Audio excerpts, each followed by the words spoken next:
East Institute. This panel we're really happy to be co-hosting with Hamle, which is a leading Palestinian digital rights organization. And we'll make sure to plug a lot of their work, a lot of which has been really foundational to the work that we've done in the cyber program on this issue. So really excited to have them working with us. So this, as I said, is the second part of a two-part series on the Israeli tech sector and the surveillance model of many of its products and how that has interacted with the lives of Palestinians and increasingly different groups around the world. And the Israeli tech sector's increasing reliance on surveillance technology and spyware has these incredibly global implications, particularly as more governments around the world are borrowing from this Israeli playbook and purchasing these tools, often for the purpose of spying on dissidents, journalists, and others. And the growing question of the spyware industry specifically, which is a pretty emerging industry, as well as its reach and potential use, it has been used in countries around the world, have prompted concern among many digital rights and free speech advocates, many of whom draw attention to the ways that these tools might be eventually mobilized and have been mobilized against movements for democracy and human rights around the world, not just in Palestine or the occupied territories, but also in the broader Middle East and in the world kind of writ large.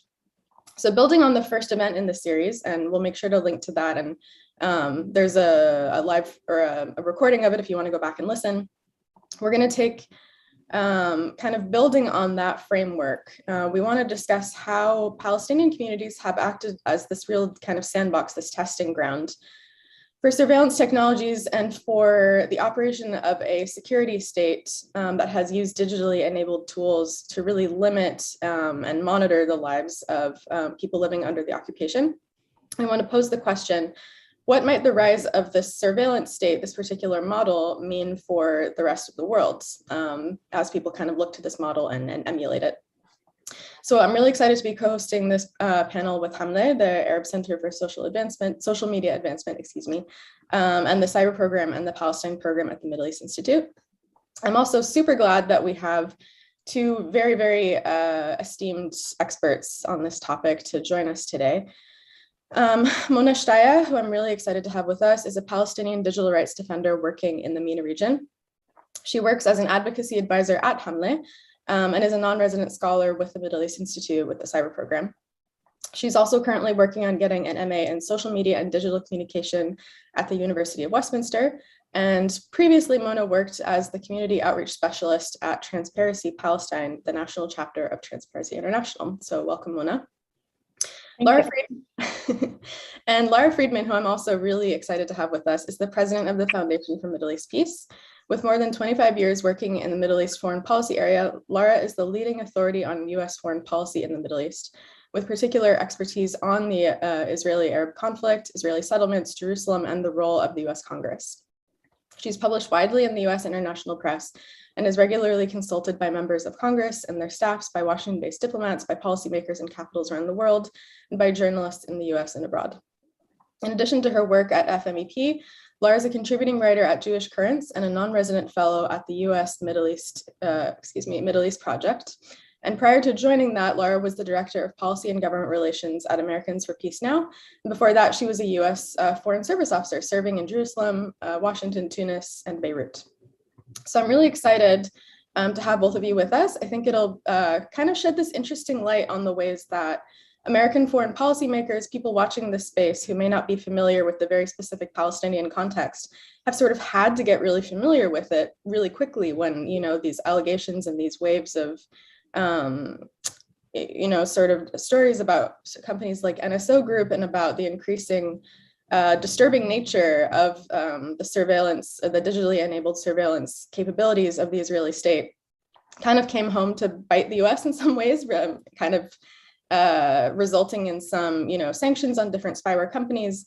And so we're seeing this really interesting nexus now of US foreign policymakers and activists, journalists, people in the Middle East who for years have been drawing attention to this question, sort of saying, like, where have you guys been? Like, we've been talking about this for at least a decade.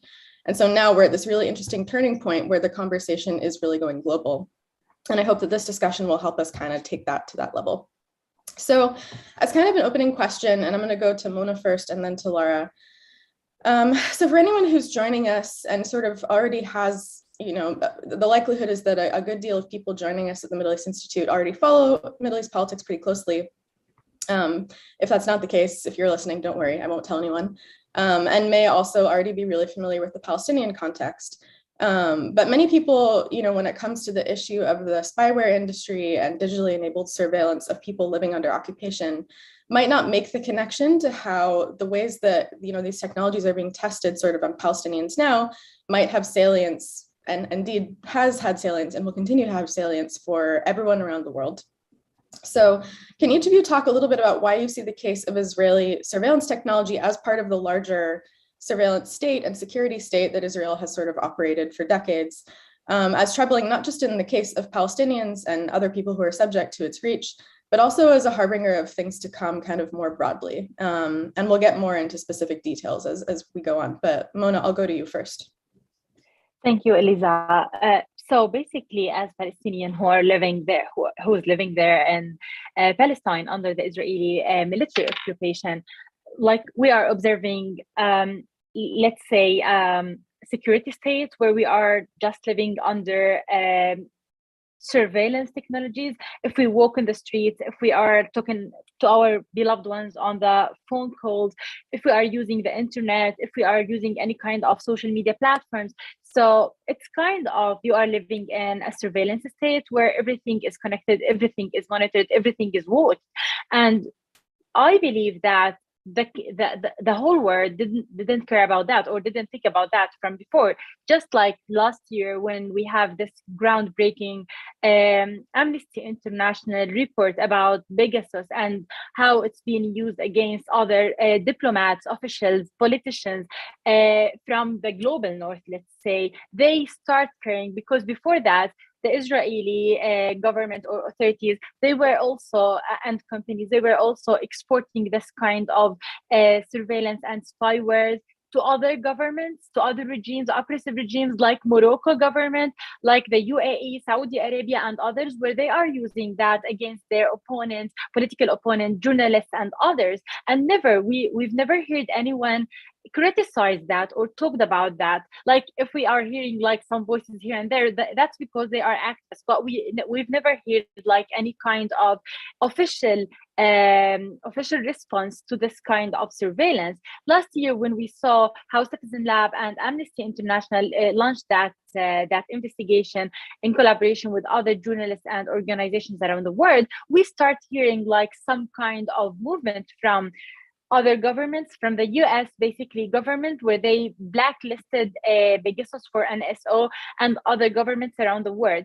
That's why, because they felt like it's now not only targeting Palestinians or the global South, it's now targeting them. It's being used against them. And here, like it's connected what it's happening now between Russia and Ukraine. We don't want us to talk about Russia and Ukraine, but we've never seen like how social media platforms or how the media is covering like a real war unless it happened in the global north. Now everyone like is moving, everyone is taking action, everyone is making sanctions on Russia because they feel that it's in the European part, it's in the global north part, and like they are taking actions when something is related to them or in like is basically tangible to them.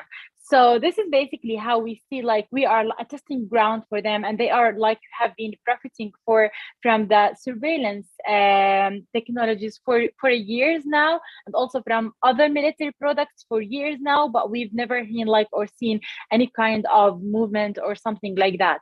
So I don't want to say that we are happy to have that now because it's been used against people from the global north. It's not like this, but the issue is we should and today's webinar is really good because we should think where is the problem and how we should organize and think about that together with people from around the world, so we can put pressure on these companies and governments to stick to the international law and to the business and the human rights principles. Right, thank you so much.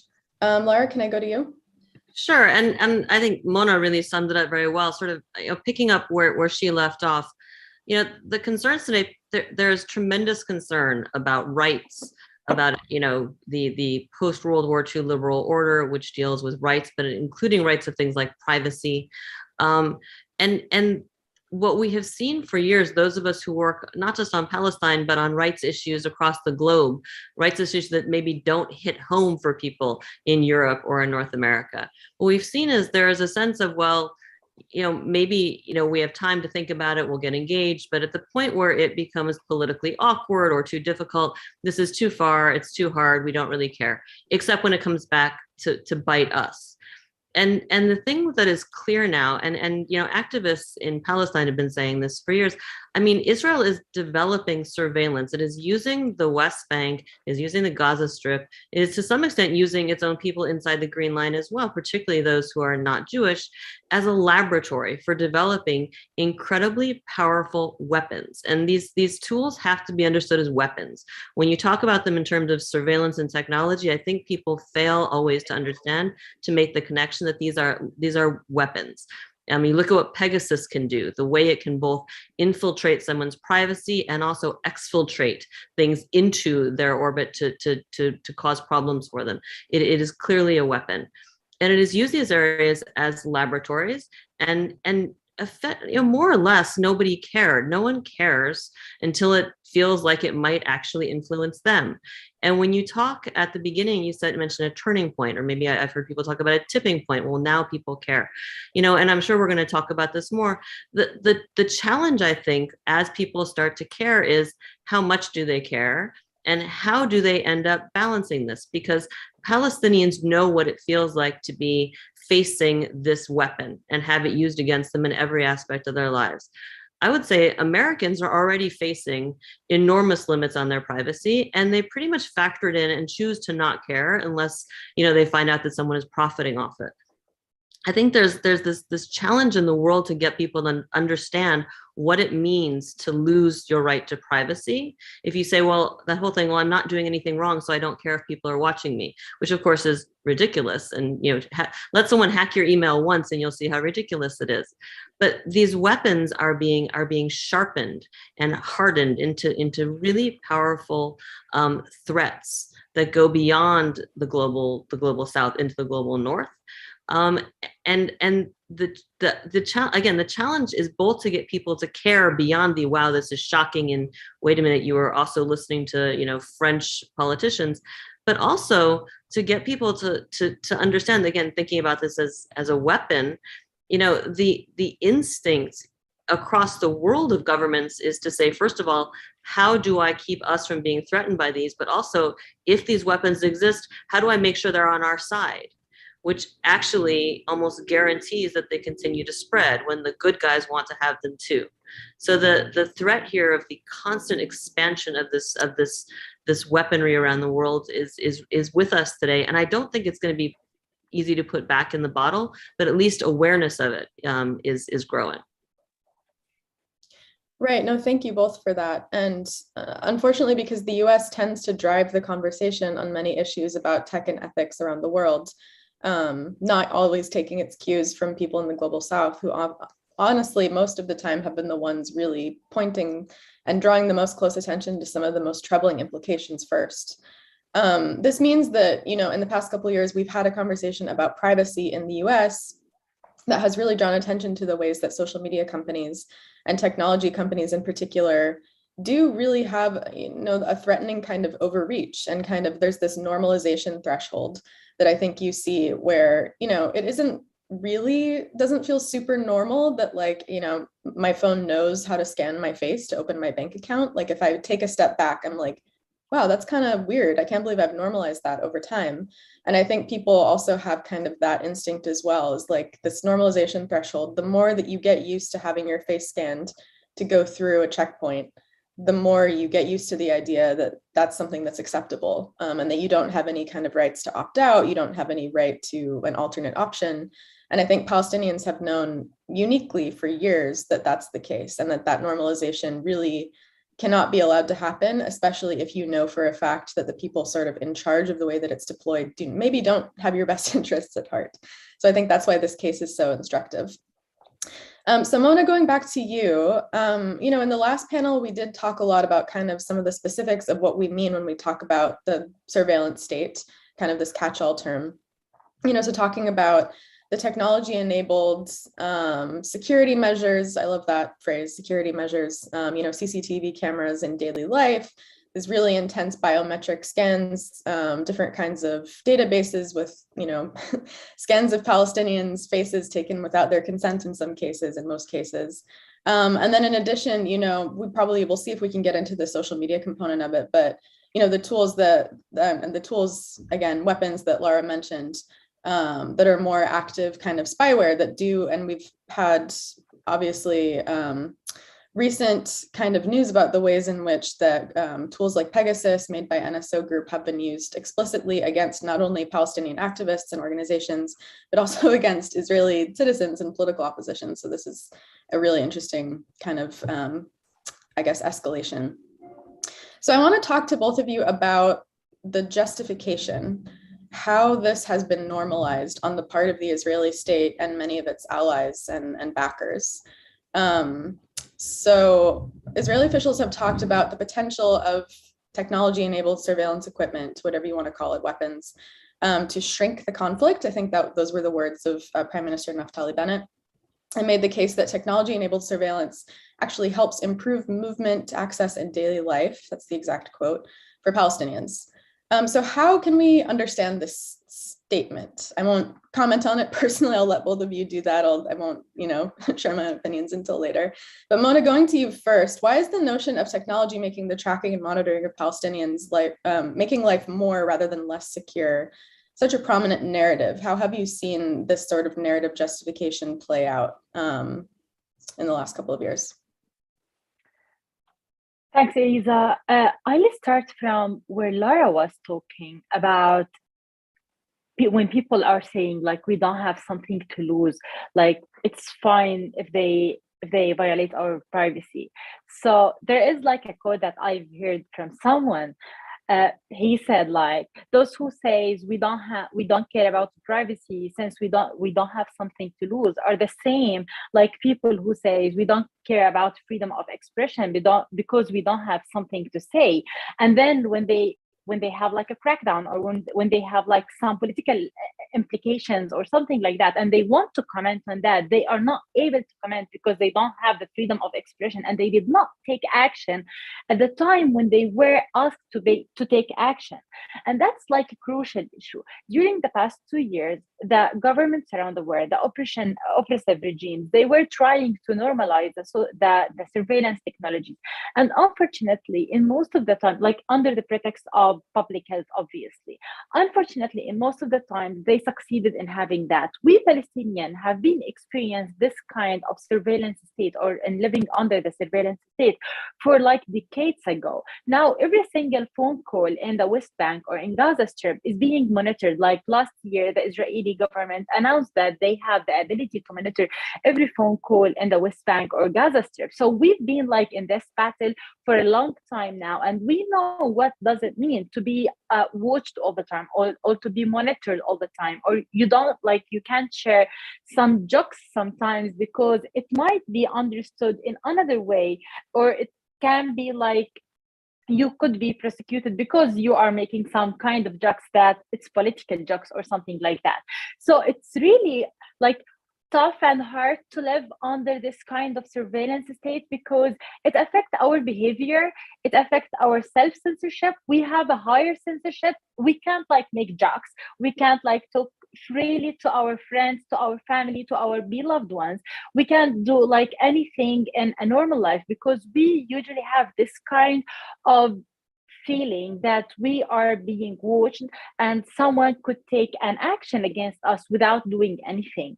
So this kind of thing is affecting our behavior as people who are living under this surveillance state for a long time now. This is from one hand. From the other hand, we have like the chilling effect where when we see people are being arrested or interrogated or something like that based on what they are sharing or based on how they are like moving or doing something in a public space, we have this chilling effect that we don't want to interact with people. We don't want to go outside. We don't want to do something, or we don't want to have a peaceful protest just because we have the fear of being arrested like others or being interrogated like others. During May escalations last year, we have documented and observed that the Israeli intelligence service, they send SMS messages for prayers, or who went just to the Al-Aqsa mosque just for praying. They did not like participate in any kind of a protest or something like that. They were monitoring people's phones, and they said, like, by GPS, and they sent them like an SMS telling them that they will be held accountable just because they went to the mosque for praying. So this kind of thing, it's even prevent people from going outside to see each other, or to go to the mosque, or sometimes to go to the market, because there are some kind of protest there. So if this CCTV camera just take a picture of me, or just I've been watched or monitored there, then that means something legal, or I would have a legal implications. So that is badly affecting our behavior. We can't behave like a normal human beings. We are like this kind of watching us all the time is sometimes create paranoia for the people, because they are not like every single thing that they are doing, they will feel almost someone is watching me, someone might take action against me or something like that. And because of that, when we are talking about the surveillance implications on the Palestinian cases, we are talking about not only like the violation of their right to privacy, but also of their freedom to express themselves, of their freedom to gathering and assembly in the online space and in the offline space. It's affecting like every single thing, our social life, our economical life, our everything, our political life.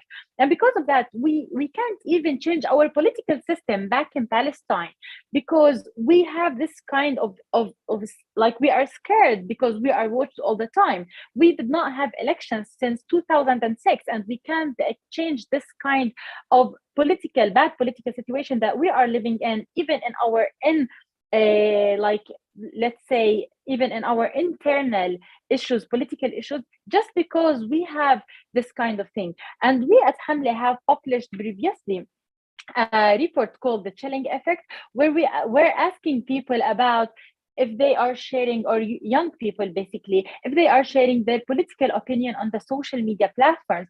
And a high percentage of them, they said that they are not doing so. And around 70 or over 70% of them, they said that they are not sharing that because they have such kind of fear of being interrogated or held accountable legally, because they are taking political actions online or expressing themselves politically online. So this kind of thing is changing the total behavior of the people, is really badly affecting Palestinians. But also now, because we are talking about the global implications, let's think together how it's affecting other people around the world when they are talking or behaving in their normal life. Yeah, thank you so much for bringing that up, Mona, the self-censorship aspect. And I'm hoping we'll get into some more detail at some point later as well. With some of the reporting around the Pegasus project last year, there were many interviews of people who'd had their private communications, personal phones hacked, and a couple of them did describe, particularly women from extra vulnerable populations, people who are women, people who identify as LGBTQ, this kind of sense of like feeling really violated, feeling really like sort of dehumanized. And you think a lot about if your private communications, if your private messages, if you had this thought go through your head every time you sent something, what if this is weaponized against me at some point, in service of my arrest or of my criminalization? And I think this is a really chilling question, and something that especially people who are watching or coming from the US context should think deeply about, the ways that predictive policing technologies, particularly that are being deployed against people of color, immigrant communities, recently, decarcerated communities. This is already something that we've seen to a huge extent. And that self-censorship aspect, and really the psychological, effects and degradation of the way that it affects you over time, something to take really seriously. And so, Laura, kind of given your background and your experience with US foreign policy, not just, in Palestine and Israel, but in the region more broadly, it would be really interesting to hear kind of your thoughts about the security narrative, which has been deployed really consistently on the part of the US and a lot of its allies around the world to justify or to sort of, make the case for why really advanced security policing measures, crackdowns on activists, etc., are sort of in service of safety or sort of being framed as in service of preventing terrorism. This is something that I think, obviously the Israeli government has sort of made the case repeatedly, not only in the case of, what we have with surveillance 2.0, but also the previous kind of iteration of sort of random searches, middle of the night raids, things that are basically, you can sort of tell, basically just for psychological degradation of people living under occupation. So how do you see this statement by Naftali Bennett about shrinking the conflict and the idea that, especially after the COVID pandemic, a lot of leaders have sort of made the case for more advanced digitally enabled surveillance or monitoring of people in service of security or health. So how can we understand this in light of the US's larger role in the region? I mean, it's a huge question. Look, I think the starting point for understanding this is that there is some of this is just where we are in the world today with what technology can do. And I mean, not to be a nerd, but sci-fi writers have been predicting this. I mean, go watch Blade Runner again. You guys may be too young to have watched it at all, but if you haven't seen it, you should watch it. The idea of a society where, because technology is able to track everyone and see everything, therefore everyone takes it for granted that everything is tracked, and you reorganize your way of living to assume that everything is seen, this panopticon sort of approach that has long been foreseen by science fiction writers. And that doesn't mean it's inevitable, and it doesn't mean that's where we are, but that certainly is what this is about. And the idea of a panopticon, if we go back to that concept, essentially is treating everyone as if they're in prison. And if you're in a prison situation, you can argue that, yes, the more technology we have, the easier it is to get, it helps the prisoners. They can be moved more easily from place to place. They have less, unpleasant interactions with guards. They can get their food, their health more easily. Everything is easier the more digital we make things, the more tech we bring in. But fundamentally, this is about methods of control. I will say, again, as someone who grew up reading a lot of science fiction, when I read articles about, people talking about the great joys of smart cities, where, you just stand there and someone can, read your eyeball and know where you're going. I mean, it's striking to me that doesn't freak out more people, and the number of people are just excited. But I think part of it is science. The tech is exciting, but the idea that, looking at Israel-Palestine, where you have an Israeli policy that now for decades has been explicitly defined as not being about the welfare and rights of the Palestinian people. It is a policy explicitly defined to promote the interests and aspirations of the Israeli state, and particularly its Jewish citizens, at the explicit expense of Palestinians. To now suddenly be saying, but of course, all of this is good. We're doing this because it's good for the Palestinians, and you should understand it that way. It really, it defies belief. I mean, it's like an article from The Onion. So it's sort of weird to even engage on that. What we're looking at, and Mona laid it out well, and this goes back to the panopticon thing. At some point, when you have ostensibly for the benefit of the people, you have forced that people to live where they have no privacy at all. They have no semblance of real free speech, because there is, as you said, I'd written down a note, predictive policing. We've got to get that word in here. I mean, you think about the American ethos, right, of free speech. And this is, by the way, across the entire political spectrum, right? My right to protest, my right to go right up to the line of calling for whatever I want, to say hateful things, even to call for violence, as long as it's not a direct call to harm someone in particular. It's extraordinary, our sense of what free speech is. You try to imagine how Americans, normal average Americans who feel that they shouldn't be watched for anything, which generally means Americans who are white, but imagine how they feel to say, okay, actually someone's going to be watching all your Facebook posts, and they're going to be looking for words that potentially predict problems, and then you may have the FBI come to your house, and you may end up in a difficult situation because of predictive algorithms. So I mean, what you're seeing in Israel-Palestine is essentially a petri dish, right? Where you can see what happens when these technologies are allowed to grow and spread freely and be used in whatever ways the people in control want to use them, and see how it works out, right? It's that laboratory thing. And that should really, really worry people. Yeah, thank you both for that. And I think, again, trying to bring it to the global context is not incredibly challenging. It's pretty obvious, as both of you have pointed out, to understand how these are really, chilling implications, not particularly just for Palestinians, which, is an issue that we should all be concerned with in its own right. But that it's sort of, I think in some ways, again, if it becomes normal somewhere, eventually it has the potential to become normal everywhere. And I think that's something that more people should really consider really deeply. So Mona, I do want to go to you less about, kind of the day-to-day biometric scanning, kind of more like logistical, enforceable kind of surveillance of Palestinians living in the occupied territories. But more to the idea, this other kind of second half of it, other side of the same coin, of surveillance online, which is often enabled by private companies like Facebook and Twitter, who have, as Lara pointed out, and we've seen extensive writing on how many of the kind of predictive content moderation algorithms deployed by many of these companies are not as advanced as they say they are, or they already kind of often, it seems, have this sort of like preloaded bias when it comes to the Arabic language, particularly dialects of Arabic that are spoken by Palestinians.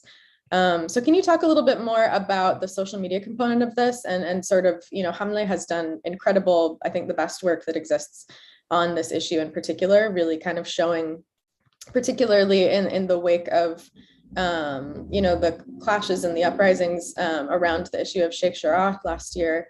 Can you talk a little bit more about the social media question and how this has really impacted Palestinians' lives, particularly people who really need social media, perhaps more than anyone else, for the purpose of expression, mobilization, organizing, etc.? Thanks, Eliza. I'll start from the sentence of they are not developed enough. I think they are developed when they are keen, or they have the will to be developed, like what is happening now with Ukraine. Again, back to the Ukraine-Russia thing, because they are impressing us every single moment, how they are dealing with this crisis, how they are dealing with the content moderation, how their policies are adapting. They are even announced about some kind of changing their policies just to, and also like they are violating their community standards when they allowed last week Ukrainian and a couple of other countries to share hate speech against the Russian politicians and soldiers. So when they have the will and when they are keen to do so, then they can do so. And because of that, when we are talking about the social media companies, we can't say they are not developed enough. They are developed enough. They know what to do, but they are not moving on until they want to, or it depends on the victims for this kind of crisis or war or uprising or whatsoever. And here, back to the first example about the surveillance thing. So back in May uprising and in the Palestinian case, we have like monitored and documented like hundreds of cases where Palestinian content was over enforced. It was taken down.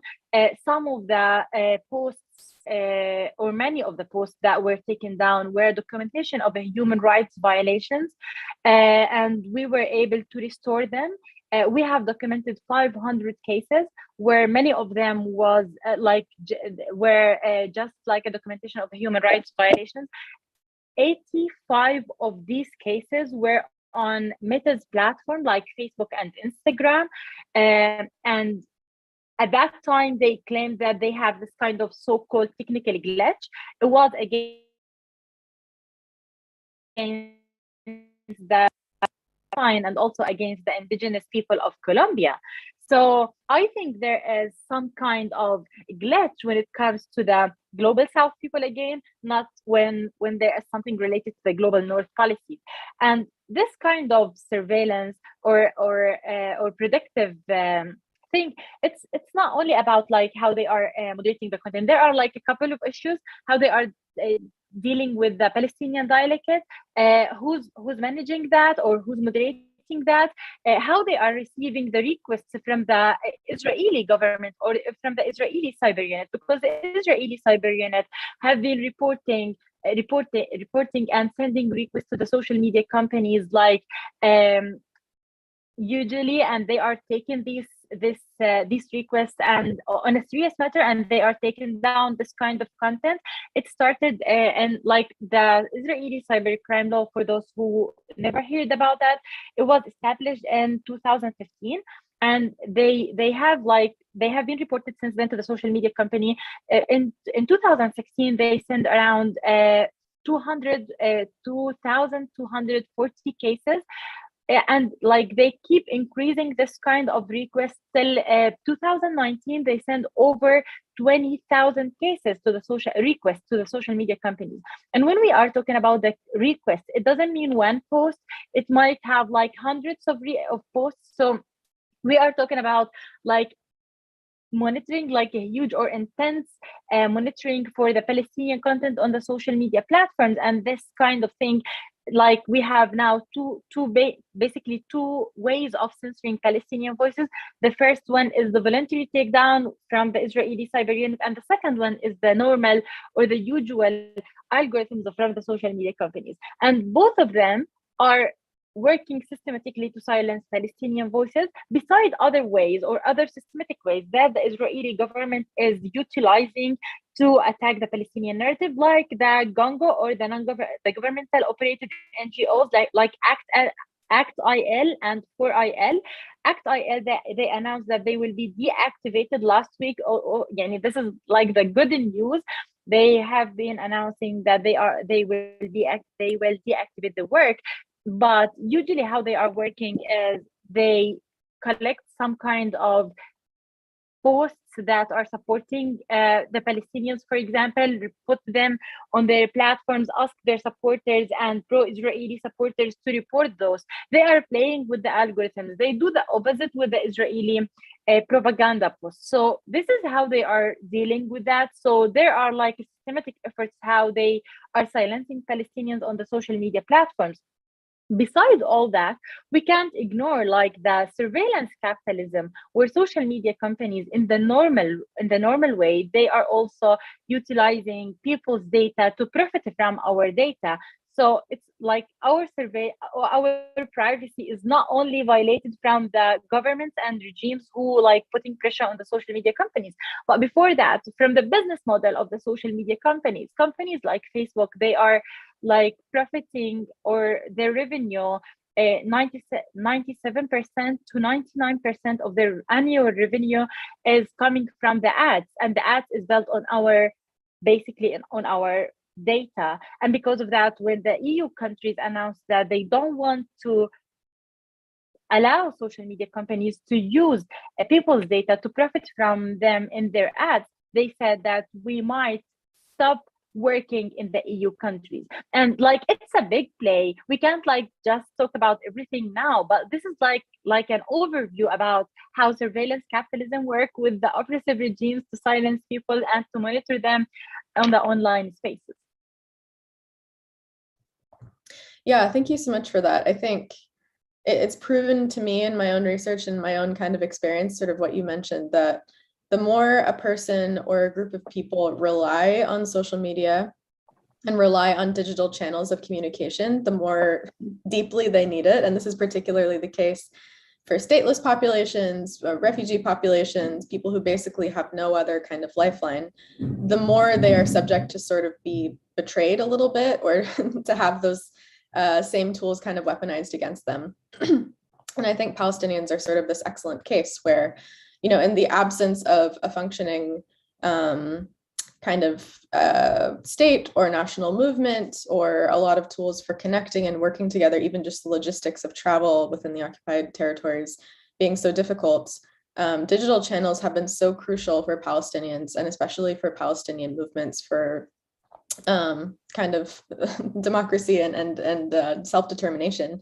that in some ways it almost makes sense that they've sort of experienced the brunt of how those tools can be weaponized against people who really rely on them. And so going kind of to the ways that we've seen this play out with activist movements and different kind of following that same rule, the more someone might rely on these tools, the more they're going to be subject to its flaws and its weaknesses. Lara, can you speak to the use of Israeli-style surveillance technology in the context of activist movements around the world. And we saw this play out in the summer of 2020, especially. I think this was the first time that more Americans had been made aware of the ways that facial recognition enabled drones, different types of predictive policing technologies were being deployed against activists, particularly during, the Black Lives Matter protests in the summer of 2020. How might the case of, Israel and its sort of live experiment on Palestinians and their, protests and fight for self-determination have really troubling implications for people fighting, people protesting, people exercising their free right of expression around the world and in the US as well? Look, the expansion of highly intrusive, highly effective surveillance technology is not something that can any longer be ignored around the world. And I mean, when it was just happening to Palestinians or just happening to the most vulnerable populations that they made a choice to not care about because it didn't affect them, it could be sort of, back page news. And if someone wrote about NSO, they could be attacked as an anti-Semite, you're just attacking Israel for anything, blah, blah, blah. We're past that, right? There has been a tipping point when people in the United States realize that if they are out protesting with Black Lives Matter or even, fine, if you're on the other side of the political spectrum, you're out on January 6th in the crowd, and now you've got the FBI knocking down your door. Suddenly you realize that those technologies are in the wild and they can be used against you.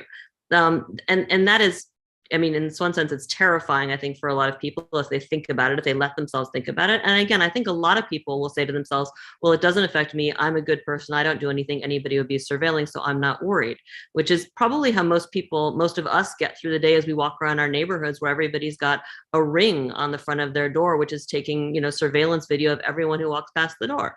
We just choose to not think about it.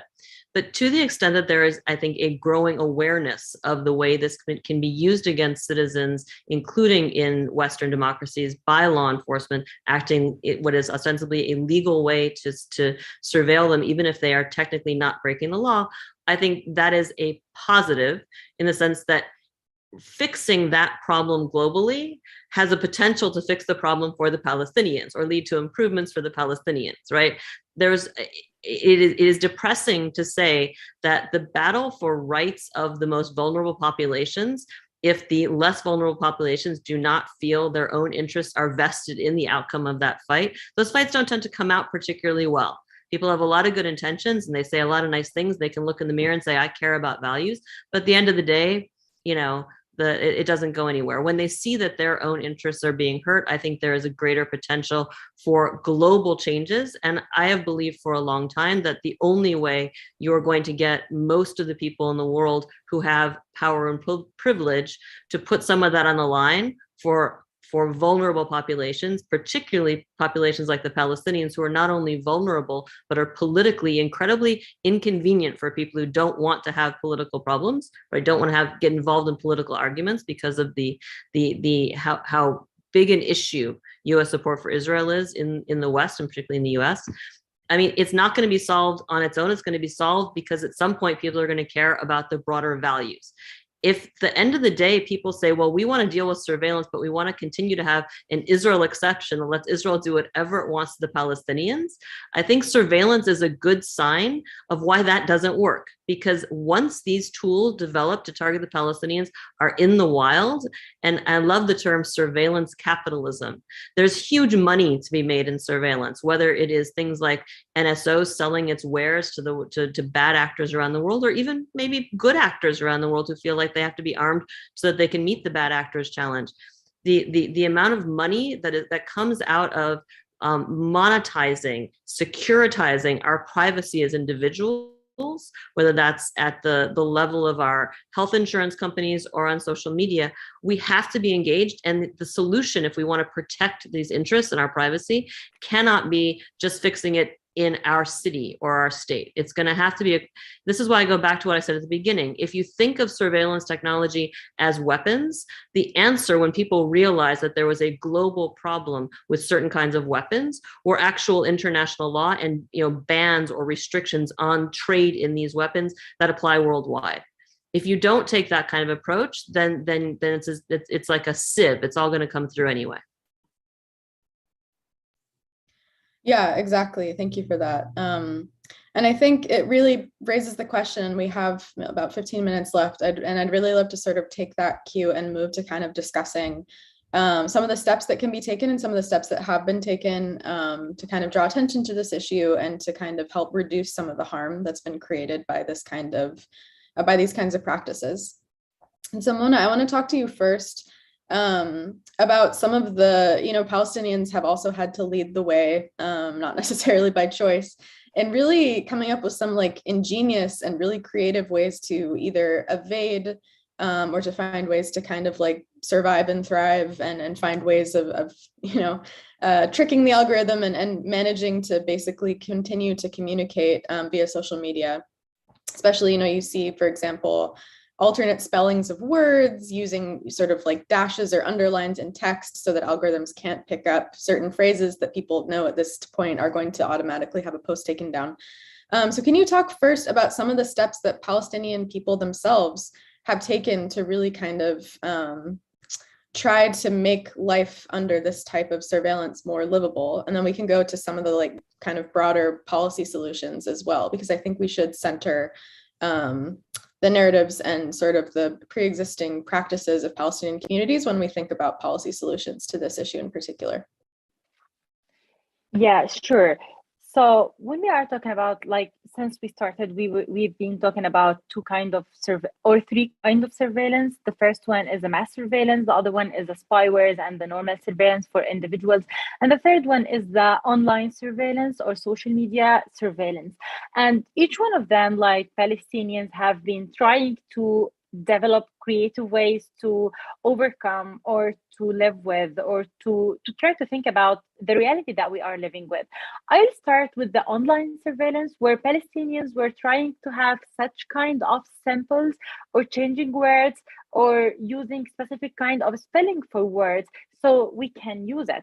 For example, we have observed, like, as Palestinians, that social media companies are monitoring the word shaheed, which means martyr, and the word resistance, which means muqawama, and other kind of words that it's really related to the Palestinian context that we are living in.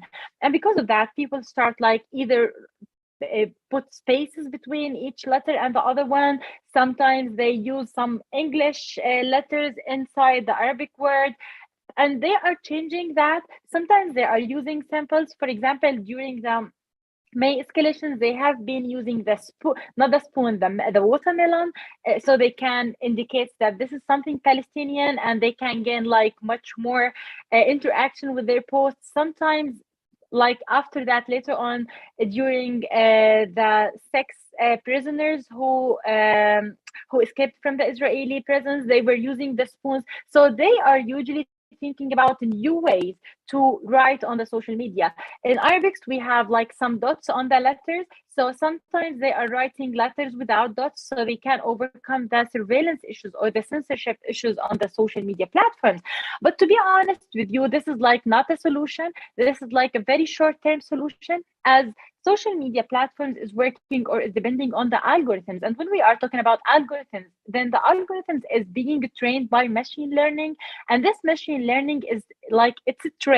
So by repeating the thing, it's like it's gaining knowledge, and based on that, they are adapting how they can censor our voices. So if you write the word muqawama twice or like several times, with changing like the letter qaf in Arabic to q in English, then after certain times that the machine learning can catch that and will start censor the new way of writing this.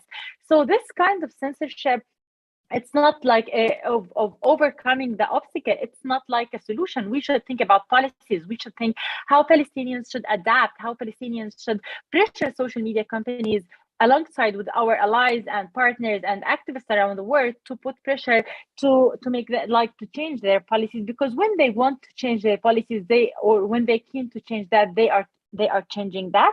This is from one side. From the other side, it's instead of thinking our political situation and how we can create a better situation to live in, we are thinking how to overcome surveillance and censorship. Like, we can think how to have like how to like about the real problem. We are thinking about the side problems, let's say. So we are thinking how to overcome the surveillance thing or the censorship on the online spaces, but we can't think about the real thing that we are exposed to, like the real human rights violation, the forced displacement for people in Sheikh Jarrah or other things. So this kind of side problems, it's take a lot of our time and energy and efforts before going direct to the real problem that we have on the ground. And because of that, like we've been struggling, but also pointing out that we are trying this, but it's not a solution. We should find like a policy solution where social media companies are adapting a non-discriminatory policy, so everyone can express their opinion and can talk about that. And now with what is happening between Ukraine and Russia, obviously they can adapt, they can have a solution, they can have a policy solution, they can isolate the occupying countries, they can think how they want to support the oppressed people. And in this case, I don't want to like just talk about Palestinians, because there are other minority groups or marginalized groups around the world who have been suffering the same thing with the social media companies, like people in Western Sahara, people in Myanmar, people in Kashmir, Uyghur Muslims in China. So there are like many other groups around the world who have been like who have been struggling with social media platforms. So I leave like the floor open, but this is like part of how we see like the short term, it's not a solution, it's just like to work out, but we should think about a long-term solution.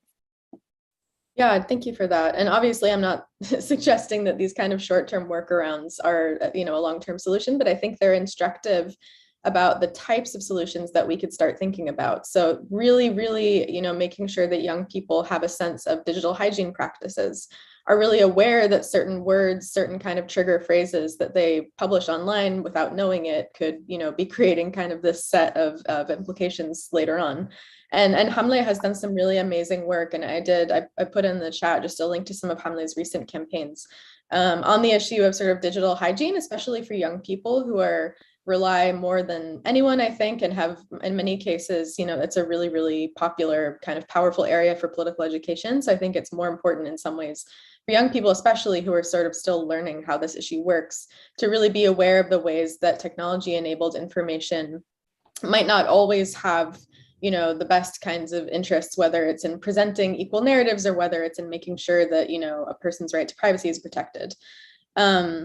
And sort of going off of that, I wonder, Lara, if you can talk a little bit, you could kind of putting on your kind of foreign service officer hat, if I may ask you to, if there are kind of tools or sort of steps that you might recommend the US or arms of US foreign policy, or even, organizations connected to them, to really think and to start kind of changing, slowly turning the ship around on this issue when it comes to the US's role in the Middle East, when it comes to surveillance of Palestinians and other persecuted groups. Look, at the end of the day, these are policy questions, and we can talk, and you guys are both absolutely right. I mean, you can talk about the need to adopt smarter privacy practices, which a whole generation, I think, is starting to think about in the way that those who came before hadn't. You can try to adapt your daily practices to foil the systems you don't like. I think that's the sort of thing that gives all of us a little chill, like, oh, we got away with it. The problem is also, though, in parallel, it validates the AIs. It makes it a constant chase for how you escalate the AIs fight against you. And it almost validates the idea that you're doing something wrong, but getting away with it. So I'm always, on the one hand, it's an exciting tactic. On the other hand, I think it's in no way a solution. But really, it comes down to challenging the underlying policies. And some of that, I think, comes from really, I don't want to be overly optimistic here about what any government is going to do on its own, right? At the end of the day, even the most progressive leadership, even the most liberal governments we've had in the US have sought to preserve their right to violate privacy as far as they can go. They have fought with courts and congresses on this for years. There's a constant sort of push-pull between, and in the United States specifically, where we have this absolute sacrosanct idea of our privacy and free speech. There's a push-pull between that and between the state, which says, well, for everyone's own good, for national security, we have to put limits on that. And some of this, I think we're getting to a point where the whole idea of free speech being sacrosanct is under assault at a fundamental level in the U.S. If you look at what is some of the challenges we see really boil down, in my mind, to what is now the outright conflation between viewpoint discrimination, I don't agree with you and I want to shut you down, and arguments that are framed in terms that seem not just anodyne but actually popular, like we have to fight hate speech, we have to end incitement, right? It's as if we can frame, particularly a lot of this comes post 9/11, war on terror. If we frame everything in terms of, absolute things that have become values as mom and apple pie as free speech in the United States today, like fighting terrorism and security and hate speech, it's easy. And I mean, if you look at, for example, specifically the challenges to Palestinian free speech on social media and solidarity with Palestinians, again, even if you're someone who doesn't give a crap about Israel-Palestine and has no empathy at all for the plight of Palestinians, you need to watch what's going on there, because we've now seen an escalation, and this is an escalation that has been adopted by progressives, which basically says, well, we have to deplatform hate speech. Everyone can agree that hate speech is bad. And by the way, when we define hate speech, we're going to define it to include anti-Semitism, which is good, because anti-Semitism is terrible and it's dangerous and it's led to lethal consequences in recent years in the United States. But the lethal consequences have not come from Palestinian solidarity voices. It's come from something else, which is absolute old school incitement against Jews, hatred of Jews.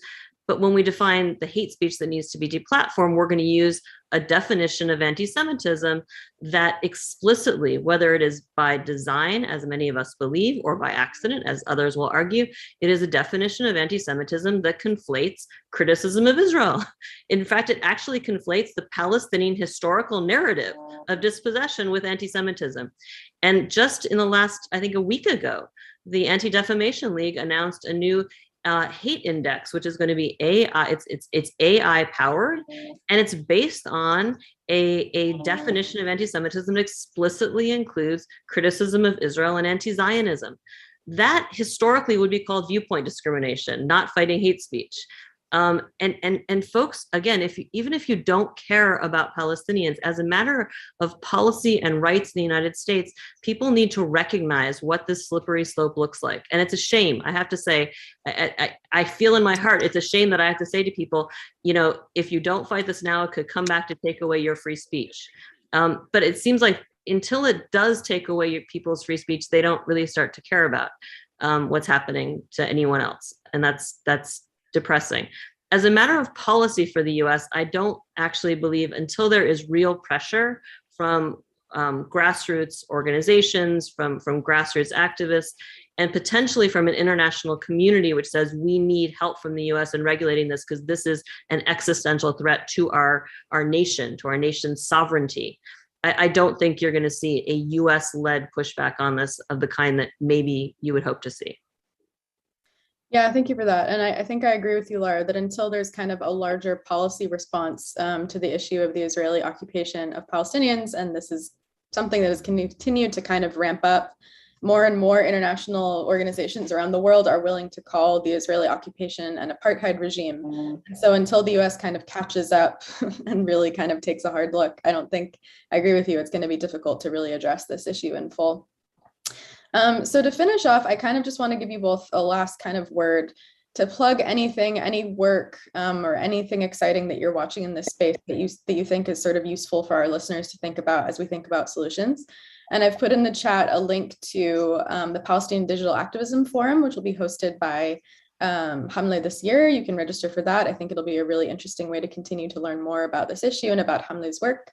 And then FMEP has a resource about Israel's declaration of Palestinian human rights organizations as terrorist groups last year. That is some useful reading, I think, about that designation of those groups and how that might be used to kind of justify the hacking or the surveillance of people affiliated with that organization. So I think those are both really useful resources. But Mona, I'll go to you for kind of a last word. Anything you want to plug in maybe like 30 seconds to a minute, and then we'll finish with Lara and then finish up from there. Thank you for hosting us. Thanks for bringing this issue to the global level, because we need to talk about the global implications so we can think about the solutions, because solutions never been for individuals. It's a collective solution. So we can all of us can have like this kind of free, just and fair digital space to live in. So thanks for hosting us, and we should like collaborate more and more to have like a collective solution for this issue. Yeah, thank you for that, Lara. And I'll just finish. Folks need to pay attention to Palestinians. They've been leading the way on this for far longer than most people have been aware there's even an issue. It is deeply unfair and unfortunate that Palestinians have had to be on the leading edge of what it means to defend privacy and digital rights and fight surveillance, but that's the reality. And for folks who are suddenly becoming aware of this because they read about Pegasus or they saw what was happening with surveillance of Black Lives Matters, it's fine. I'm glad you're aware of it. But you would do well to go to the people who are the experts on this, and that's Hamla and the folks around like Hamla on the ground, who not only know firsthand what it means to face the full force of this kind of technology, but have been doing incredibly courageous and innovative work for years to defend against it and to look at what it would mean to have actual defensible policies globally that would prevent this from happening to anyone else. Yeah, thank you both so much for that. And I'll just close out by saying, during 2021 and during the escalation and the bombardment of Gaza, I had many of my family living in really conservative parts of the US, especially, my 15, 16-year-old cousins who are on TikTok all day, messaging me being like, I didn't know this was happening. Like, why is this allowed? Like, I had no idea. And I think that is what makes this question so powerful when it comes to violations of Palestinians' humanity, is that just access can really make such a difference to people who really aren't aware of the scale of what's taking place. And so that's why this is such an existential question and why I'm so glad we had this conversation.